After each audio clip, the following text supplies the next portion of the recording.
Chapter 1 Summer Heat in the 100 Acre Wood. The sun blazed relentlessly over the 100 Acre Wood, its golden rays seeping through the leafy canopy and warming the forest floor. It was the height of summer, and the usually bustling woodland was uncharacteristically quiet. The heat had settled like a heavy blanket over the entire forest, making even the gentlest of activities feel like a monumental task. In his cozy little house, Winnie-the-Pooh sat by the window, his furry brow furrowed with concern. He watched as a bead of honey slowly dripped down the side of his jar, too thick and lazy in the heat to fall properly. Pooh sighed, his round tummy rumbling softly. Even his beloved honey didn't seem as appealing in this sweltering weather. Not far away, in his tidy little home, Piglet was frantically fanning himself with a large leaf. His tiny pink form was slumped in a chair, looking thoroughly wilted. Every now and then, he would muster the energy to squeak, "Oh, dear, it's so very hot," before resuming his feeble fanning. Rabbit, usually the most industrious of the group, had abandoned his garden entirely. He lay sprawled in the shade of a large oak tree, his long ears drooping in the heat. His carefully tended vegetables were starting to look a bit worse for wear, but he couldn't bring himself to move. "Too hot for carrots," he muttered to himself, closing his eyes against the bright sunlight. Eeyore, the old gray donkey, stood motionless in his gloomy corner of the wood. His usual melancholy seemed amplified by the oppressive heat. "Figures," he said to no one in particular. "Even the sun is against me. Probably get sunburned. Not that anyone would notice." High up in the branches of his tree house, all dozed fitfully, occasionally waking to ruffle his feathers in an attempt to cool off. His usually tidy appearance was disheveled, and he kept mumbling about unseasonable weather and atmospheric anomalies. Even the ever-bouncy Tigger seemed subdued. He lay stretched out on a large rock, his stripes looking slightly wilted. "Bouncing's too hot," he complained, his usual exuberance dampened by the heat. As the day wore on, the friends found themselves gathered in a small clearing, seeking whatever shade they could find. They sat in miserable silence, too hot to even complain properly. Suddenly, the sound of footsteps broke through the torpid atmosphere. Christopher Robin appeared, his face flushed with excitement despite the heat. He looked around at his friends, taking in their dejected expressions. "Why, whatever's the matter?" he asked, his brow furrowing with concern. "It's too hot, Christopher Robin," Pooh explained, his voice a bit mournful. "Even the honey doesn't taste quite right." Christopher Robin's eyes lit up. "I've had the most wonderful idea," he exclaimed. "What if we celebrated Christmas?" His declaration was met with confused stares.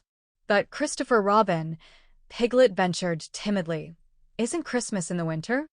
"Usually, yes," Christopher Robin agreed. "But I've heard of something called Christmas in July.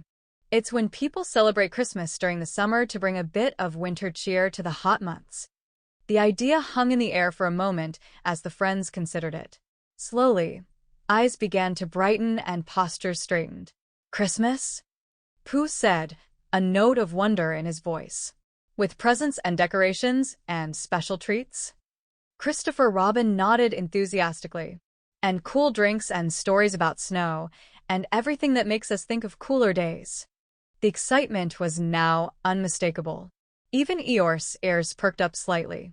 "Oh, what a lovely idea!" Piglet exclaimed, clapping his tiny hands.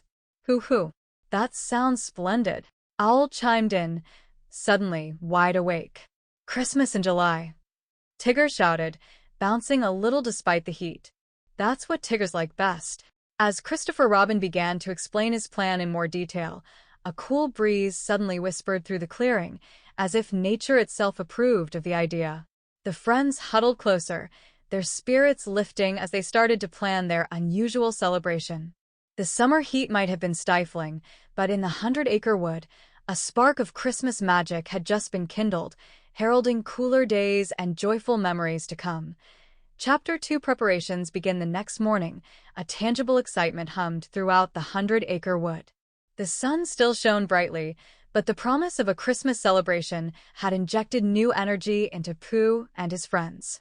They gathered early at the base of the largest oak tree, eager to begin planning their festive event. Christopher Robin stood before the group, a thoughtful expression on his face. "Now then," he began, "we'll need to divide up the tasks to make this the best Christmas in July ever." Rabbit, always one for organization, had brought a large leaf and a bit of charcoal to take notes. "Right," he said briskly. "What do we need for a proper Christmas celebration?" Oh, "I know," Tigger bounced excitedly. "We need a great big tree to decorate. And presents," added Pooh, his eyes twinkling at the thought. "Don't forget the stockings," Piglet chimed in softly. Christopher Robin nodded approvingly. "Excellent ideas, everyone. We'll also need decorations, special food, and perhaps we could even have some Christmas carols." As the list grew, so did the enthusiasm of the group. Even Eeyore, standing at the back, seemed less gloomy than usual.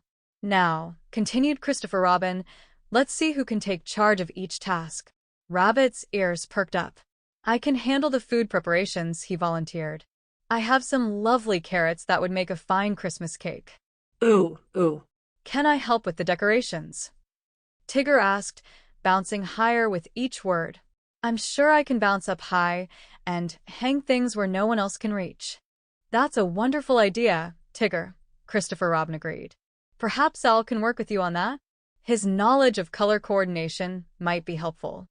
Owl puffed up his feathers importantly. "Indeed, I'd be delighted to lend my expertise to this endeavor.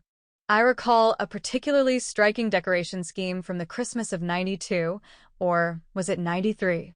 As Owl continued his reminiscence, Christopher Robin turned to Pooh.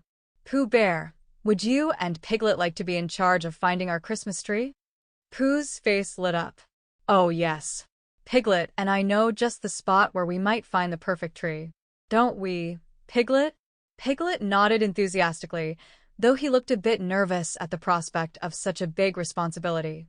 "And Eeyore," Christopher Robin said, turning to the donkey, "would you like to be in charge of the Christmas carols?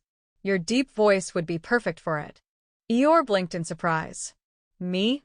In charge of something? Well, I suppose someone has to do it. Might as well be me. Don't expect too much, though. Probably won't be very good." "I'm sure you'll do wonderfully, Eeyore," Christopher Robin encouraged.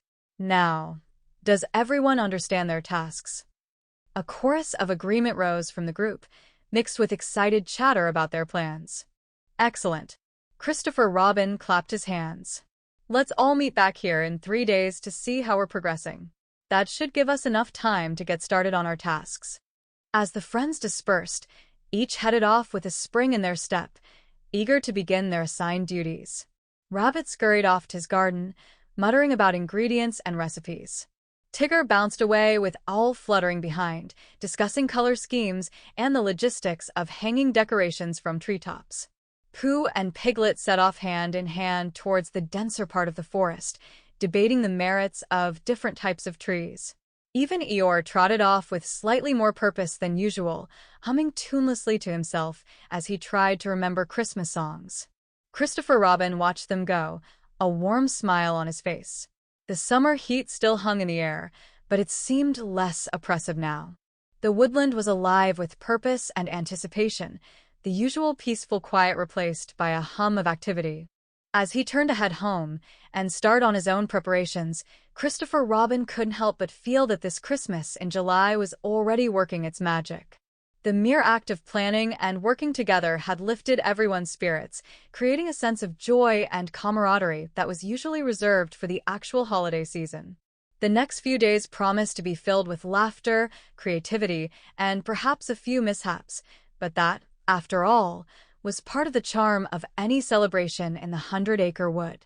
As the sound of Tigger's bouncing and Owl's lecturing faded into the distance, Christopher Robin knew that regardless of how the decorations turned out or how the carrot cake tasted, this would be a Christmas to remember.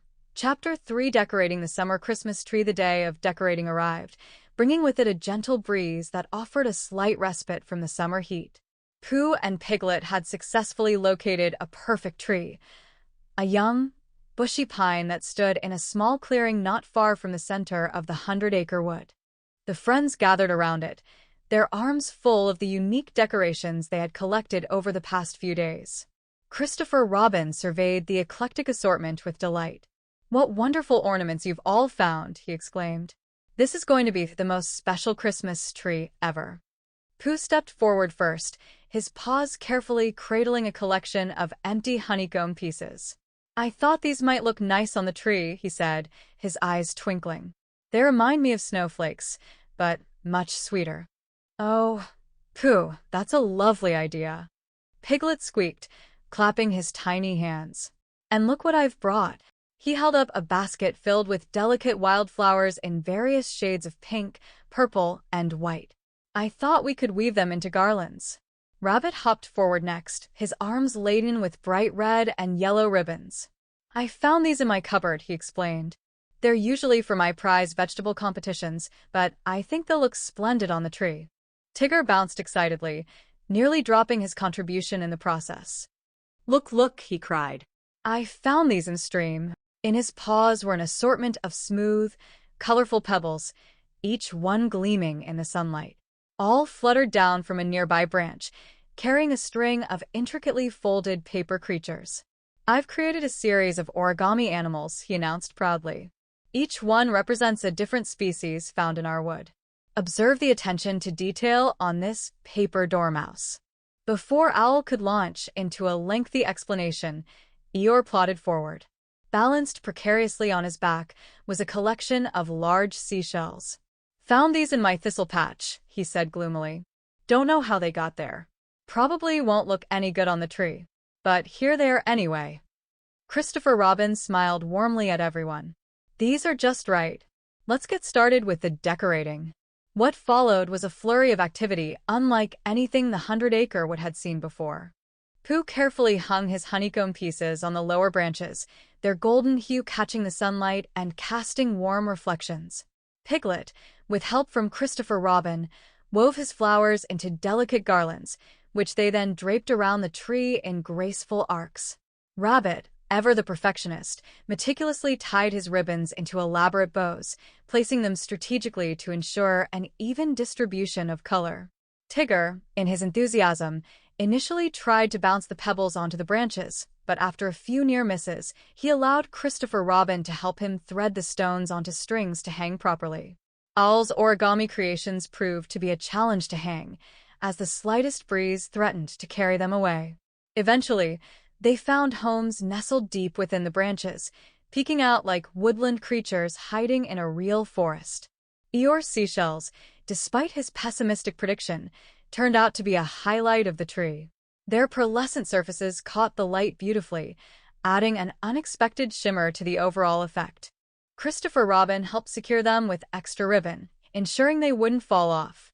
As they worked, the friends chattered excitedly, sharing stories and laughing together. Even Eeyore found himself smiling slightly as Tigger's infectious enthusiasm spilled over. "Oh, do you remember the time we had a real snowfall?" Piglet asked as he carefully placed a daisy. "It was so cold, but so beautiful." "Indeed," Owl chimed in. "It reminds me of the Great Blizzard of '06, or was it '07? The snow was piled so high, one could scarcely see the treetops." As Owl continued his tale, Pooh paused in his decorating, a thoughtful expression on his face. "You know," he said slowly, "I think I like this summer Christmas tree even better than a winter one. It has all the lovely things about Christmas, but also all the lovely things about summer." Christopher Robin patted Pooh's arm affectionately. "That's a wonderful way to look at it, Pooh Bear." Finally, after hours of careful work, the tree was fully decorated. The friends stepped back to admire their handiwork. The pine tree had been transformed into a spectacular sight. The honeycomb pieces glinted like golden ornaments, while Piglet's flower garlands added soft splashes of color. Rabbit's ribbons provided bright pops of red and yellow, complementing the natural green of the pine needles. Tigger's pebbles hung like colorful jewels, catching and reflecting the sunlight. Owl's origami creatures peeked out mysteriously from within the branches, adding an element of whimsy. And Eeyore's seashells, positioned prominently, lent an unexpected beachy elegance to the entire ensemble. "It's beautiful," Piglet breathed, his eyes wide with wonder. It's the best Christmas tree ever? Tigger bounced enthusiastically. It's not terrible, Eeyore admitted, which from him was high praise indeed. Christopher Robin looked around at his friends, taking in their joyful expressions and the sense of accomplishment that radiated from them all. The summer heat still lingered in the air, but it seemed to matter less now. The spirit of Christmas, of togetherness, creativity, and joy, had truly taken hold in the 100-acre wood. "Well done, everyone," he said warmly. "Our Christmas in July is off to a wonderful start. Now, who's ready for some cool lemonade?" A cheer went up from the group as they headed off for refreshments, leaving behind their beautifully decorated summer Christmas tree, a symbol of their friendship and the magic that can happen when imagination and teamwork come together. Chapter 4 Festive Treats entails the aroma of spices and sweetness wafted through the 100-acre wood, drawing curious noses and rumbling tummies towards Rabbit's burrow. Inside, Rabbit was a whirlwind of activity, his usually tidy home transformed into a bustling bakery. Rabbit had taken his role as head chef for the Christmas in July celebration very seriously. He'd spent days poring over his collection of recipes, finally settling on a special summer carrot cake that he was certain would be the talk of the woods. "A pinch of this, a dash of that," Rabbit muttered to himself as he scurried about his kitchen.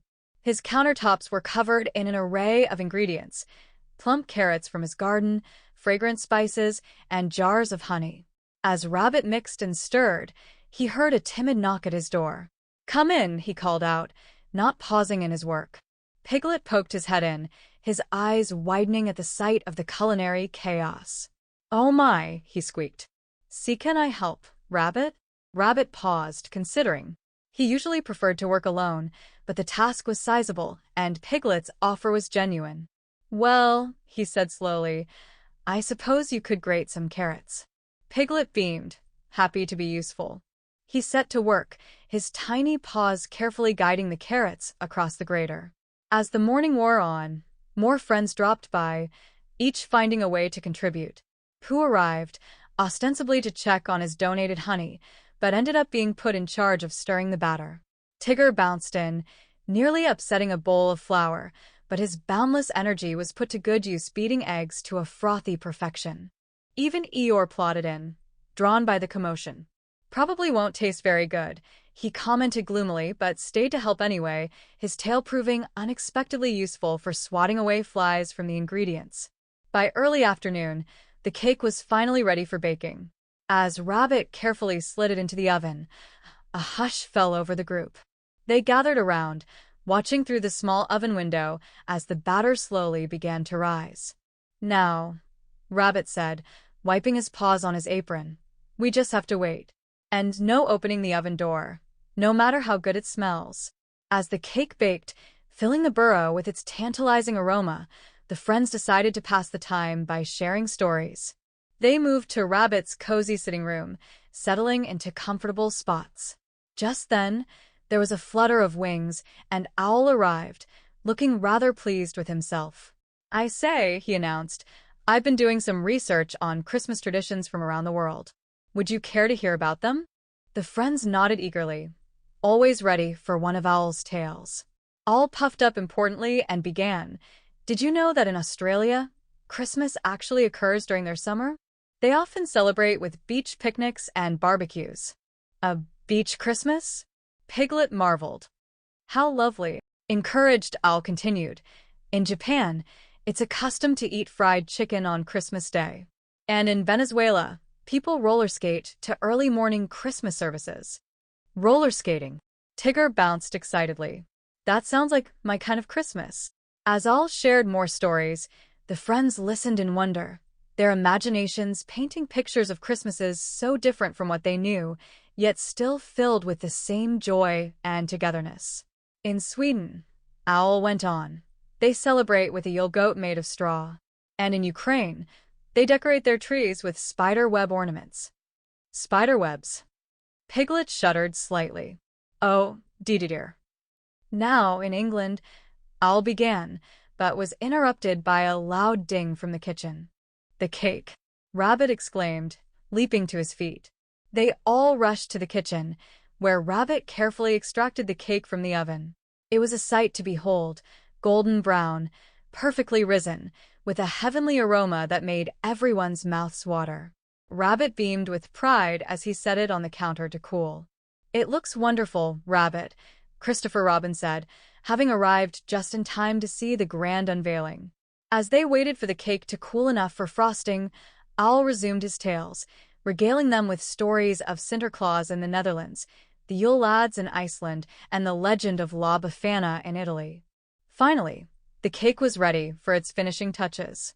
Rabbit had prepared a special honey-cream cheese frosting, which he now spread carefully over the cake. The friends watched in anticipation as he decorated it with little carrots made of marzipan and sprinkled it with a dusting of cinnamon snow. When Rabbit finally stepped back, allowing everyone to see the finished product, there was a collective gasp of admiration. The cake was a work of art, a perfect blend of traditional Christmas charm and summer whimsy. "Oh, Rabbit," Pooh said, his eyes wide, "it looks almost too good to eat."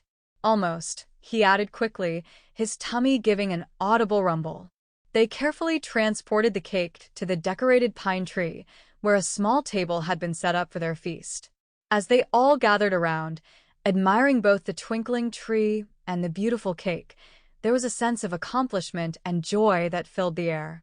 Christopher Robin looked around at his friends, Rabbit proudly cutting slices of his masterpiece, all still chattering about global traditions, Tigger bouncing with barely contained excitement, Piglet helping to pass out plates, Eeyore actually smiling as he received a slice, and Pooh looking contentedly at his piece of cake.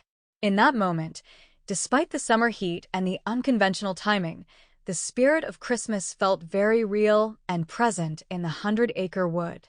As they began to eat, savoring the delicious blend of carrot, spices, and honey, Christopher Robin couldn't help but think that this might just be the best Christmas celebration yet. In July or any other time of the year, Chapter 5 Gift Exchange. The day of the gift exchange arrived, bringing with it a sense of excitement and anticipation that buzzed through the 100-acre wood like a swarm of friendly bees. The summer sun hung high in the sky, its warmth tempered by a gentle breeze that rustled through the leaves, carrying with it the scent of wildflowers and Rabbit's leftover carrot cake. The friends gathered around their beautifully decorated summer Christmas tree, each clutching a carefully wrapped package. Christopher Robin sat cross-legged at the base of the tree, ready to oversee the proceedings. "Now then," he began, smiling at the eager faces around him. "Who would like to go first?" There was a moment of shy silence before Piglet stepped forward, his tiny paws trembling slightly as he held out a pot wrapped in a red bough. "I'd like to give my gift to Pooh, if that's all right," he squeaked. Pooh's eyes lit up as he accepted the gift, carefully untying the bough. As the wrapping fell away, he gasped in delight. It was a pot of honey, but not just any honey. This honey was a golden amber color, flecked with tiny purple flower petals. "Oh, Piglet," Pooh breathed, his nose already twitching at the sweet aroma. "What a wonderfully thoughtful gift. But what makes it so special and sparkly?" Piglet beamed, pleased by his friend's reaction. "It's lavender honey," he explained. "I asked the bees ever so nicely if they would make some special honey from the lavender in my garden. I thought it might help you sleep cool and sweet on hot summer nights." Pooh was touched by the thought and care Piglet had put into the gift. Without a word, he swept his small friend into a big bear hug, careful not to squish him too much. When they separated, Pooh reached for his own gift. "And this is for you, Piglet," he said, handing over a lumpy package tied with twine. Piglet unwrapped it eagerly to reveal a handmade fan. It was crafted from large leaves, carefully sewn together with strands of grass, and decorated with pressed flowers. The handle was a smooth, polished stick that fit perfectly in Piglet's small grip. "Oh, Pooh!" Piglet exclaimed, his eyes wide with wonder. "It's beautiful. And so practical, too." "I noticed how much you've been struggling with the heat," Pooh explained, looking pleased. "I thought this might help you stay cool. Owl helped me with the design, and Kanga showed me how to sew the leaves together." Piglet immediately began to fan himself, sighing contentedly at the cool breeze it created. "It's perfect, Pooh. Thank you so much." The gift-giving continued, each present revealing the deep understanding and affection the friends had for one another. Tigger bounced forward to present Roo with a collection of colorful bouncing balls he had found in the stream, perfect for practicing different bouncing techniques. In return, Roo gave Tigger a special bouncing stick he had decorated with stripes and a bell, guaranteed to make Tigger's bounces even more exciting. Owl received a new quill pen from Rabbit, crafted from a particularly magnificent feather Rabbit had found in his garden. Owl, in turn, presented Rabbit with a handmade almanac filled with weather predictions and planting advice for the coming year. Kanga was delighted with the flower crown Roo had made for her, while Roo was equally thrilled with the new adventure backpack Kanga had sewn, complete with pockets for all his exploring essentials. As the pile of gifts dwindled, everyone noticed that Eeyore had yet to receive a present. The old donkey stood at the edge of the group, watching the proceedings with his usual gloomy expression. "Eeyore," Christopher Robin said gently, "I believe there's still one gift left under the tree." All eyes turned to a large, brightly wrapped package that had been hidden behind the trunk. Eeyore plodded over, looking surprised. "For me?" he asked, his ears twitching slightly. "Must be some mistake." Nobody ever remembers old Eeyore. "It's no mistake," Christopher Robin assured him. "Go on, open it." Eeyore painstakingly unwrapped the gift, taking his time with each movement. As the paper fell away, a collective gasp rose from the group. There, gleaming in the dappled sunlight, was a beautiful new blanket. It was soft and plush, dyed a rich shade of blue that perfectly matched Eeyore's fur. Embroidered along the edge in silver thread were the words, "A friend to all in the 100 Acre Wood." "We all worked on it together," Christopher Robin explained. "Everyone contributed something. Kanga did the sewing, Piglet helped with the embroidery, Pooh and Tigger gathered the softest thistledown to stuff it, all designed the pattern, and Rabbit dyed the fabric with blueberries from his garden. We noticed your old blanket was getting a bit threadbare," Piglet added softly. "And we wanted you to know how much we all care about you," Pooh said, patting Eeyore's side. Eeyore looked around at his friends, his usually droopy eyes wide with emotion. Thank you," he said, his voice gruff but sincere. "It's the nicest thing anyone's ever done for me. Probably won't last," he added, unable to completely abandon his pessimism, "but it's wonderful all the same." As Eeyore wrapped the blanket around himself, snuggling into its softness, the others couldn't help but notice the small smile playing at the corners of his mouth. It was a rare sight, and it warmed their hearts more than any summer sun could. Christopher Robin looked around at his friends, their faces glowing with joy and the spirit of giving. The summer Christmas tree twinkled beside them, adorned with their unique decorations, a testament to their creativity and teamwork. The air was filled with the scent of Rabbit's cake and the sound of happy chatter as everyone admired their gifts. In that moment, Christopher Robin knew that their Christmas in July celebration had been a complete success. They had brought the warmth of the holiday season into the heart of summer, creating memories that would last throughout the year. As he watched Pooh savoring his special honey, Piglet cooling himself with his new fan, and Eeyore cozy in his blanket, Christopher Robin felt a rush of love for his woodland friends. "Merry Christmas in July, everyone," he said softly, and the words seemed to hang in the air, a magical phrase that encapsulated all the joy, friendship, and love that filled the 100 Acre Wood on that special summer day.